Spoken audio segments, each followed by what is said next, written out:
any coming from the north.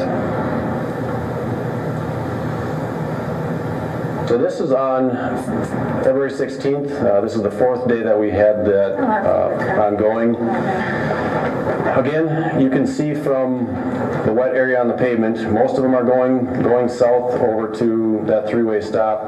You can still see, there's about 3 or 4 stacked up here, but by and large, this is working pretty smooth. You still have the cars stacked up in through here, but it's getting better. The kids are learning how to go through that section or that area a little bit better. I was personally surprised at the number that were going west, and I did follow a number of them to see where they were going. A lot of them were just going straight west on 3rd Avenue, and we've got stop signs on every block, but they were going over to 4th Street, so they were taking that stretch. Every stop sign they were, stopping at and going to it all the way over to 4th Street. 6th Street? Nope, 4th. That doesn't go through the 4th, does it? Yep, it goes on the south side of St. Mary's. Okay. Yep. Yeah, they were going past 6th, I was a little surprised at, and they were going over to 4th. Is that going to affect St. Mary's, kids getting out of there? Well, they don't drive. They don't drive. They're kids walking and. Yeah. There's quite a few of them that pick up their kids at St. Mary's. There's a few that do walk. The ones that I've seen walk actually go west, so they cross 4th and they go to the west. I don't know that for sure. I think they get out. You're right, they get the bus out to the high school. That's true. Because the buses have to get there and then go to the middle school. Yeah, you're right. Yeah, they get out earlier.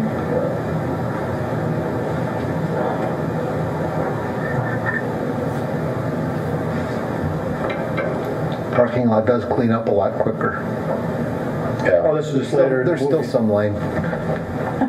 It's deceiving. It's all props. So like I said, the first day it took them 23 minutes, and then on the 4th day it took them 11 minutes. So they figured it out. They figured out how to get out of there a little bit better. We'll get bids on our 2017 projects on Wednesday. To be honest with you, I'm optimistic that we're going to get really good prices. I looked at it today. We had 15 prime contractors listed on the bidders list. That's not to say we're going to get 15 bids, but that's a mittful. We're going to get lots of bids on these, and hopefully they're all good prices. So we'll see at our 20th meeting how we want to move forward.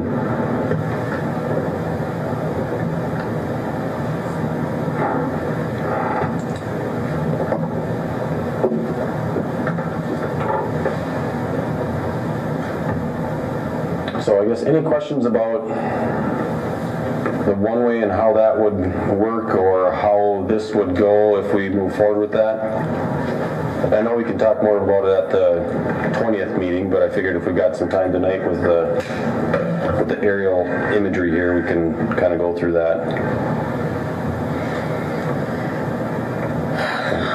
Well, that's all I got.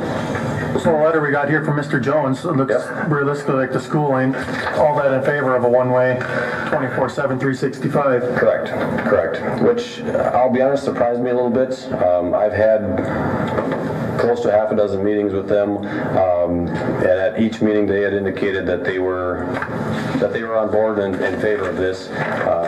It does look like they've changed their stance a little bit, and they would like to see just a controlled intersection there for 30 minutes out of the day. My personal opinion on it, or my recommendation, is a sign's not going to change anything, but if they would like to put up a sign, I would guess that's their prerogative. We've seen how well the sign works at the middle school parking lot. It doesn't. The first car that comes from the south to go across or goes north, you're going to have 4 or 5 cars that are going to follow, because there's no way for law enforcement to know where he came from. Did they park in that horseshoe up by the high school and come around? Did they park in the high school parking lot? It's not going to be enforceable from our perspective. So that sign really is not going to do anything. We did have, another example is we did have a water main dig over on Limburg Drive South just last week, and we had the whole road blocked off. You could see it for 2 blocks in advance.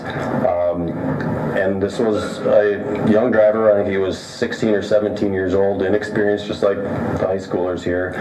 I believe that's where he was going to. And he blew right through that at 7:45 in the morning through, barricades that stand this tall, 3 across. He blew right through one of them at 7:45. We're lucky we didn't have anybody in the area, but you could see those barricades for 2 blocks, and he totally missed it.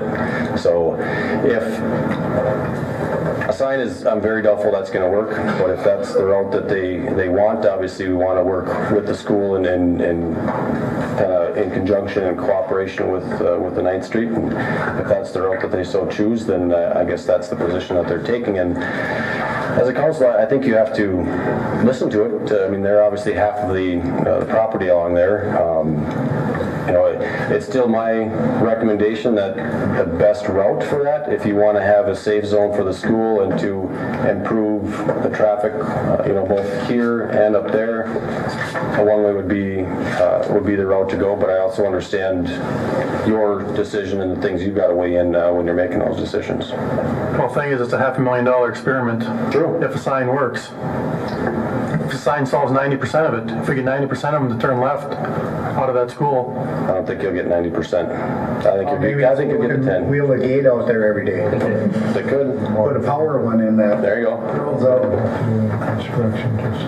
But the stop strips, just like at the airport, they come up, 3 o'clock. They start buying tires, they'll turn the other way.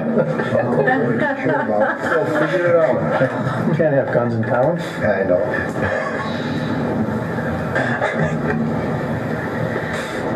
Any other questions? Are there, I don't know if I've seen it here, but I remember seeing in Piers, it was near the parochial school, there were certain times that they'd have a metal bar out over the road and you couldn't go in that part, and part of the time it was in and it was a road.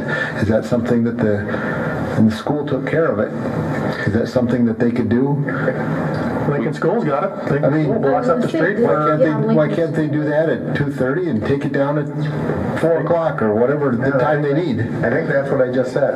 You were with the power gate. You weren't at the swing gate, though. Okay, I was trying that. Well, I'm thinking less expensive. Somebody walks out and then they run into it, it's less to fix. Yeah, they do it in the morning at Lincoln. They close the 3 streets off, and That won't cost $500,000. Depends on how nice the gates are. Depends on what kind of study is. We could do it there. I will say this is a pretty wide street, so it would have to be a pretty big gate to get across, even if you had 2. Yes, we'll discuss all this at our next Meeting. Only needs to go halfway across the road. solving anything tonight. what's our study? Okay. Anything else from staff? No. John, got anything exciting? If you're wondering where I was talking to the haulers. We do have some things that we've discussed potentially, but it's they wanted to make sure that they look and verify with their numbers. But I will be contacting you by an email when I get that information, hopefully by Wednesday. So I'm out of the office all day tomorrow at a conference, so. You think they know their books by now as much as they've been working on this? Just want to double check. Yeah, verify.